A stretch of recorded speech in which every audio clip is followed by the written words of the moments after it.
umaga. Ayan, at gumawa nga pala tayo ng ating ulam mga idol. Ayan, ginamos at kamatis. Ayan, at yung ating ginamos mga idol ay dilis. Ayan, at boneless na dilis. At yan, nilagyan natin ng kamatis para ating ulam ngayon. At nilagyan na rin natin ng kalamansi mga idol kasi sobrang alat ng bagoong na yan.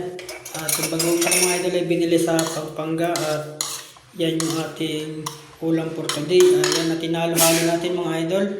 At napakasarap nitong ulam sa umaga. Ayan, at kamatis na may bagoong. At nilagyan natin ng kalamansi. At saka hindi na muna natin lalagyan ng sili mga idol. Pass muna tayo sa sili. Baka magka-almoranas na tayo.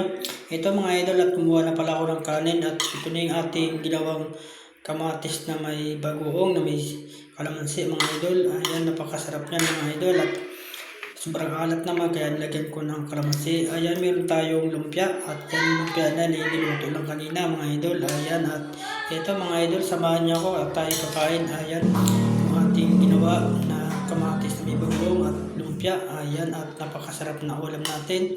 Ayan, at mandok na pala ako ng ating ulam at tayo kakain na mga idol. Ayan, napakasarap ng ating ginamos na may kamatis. Ayan, at ito talaga yung ulam na pampagana sa umaga mga idol, yung ginamos. Napakasarap niyan at may kamatis.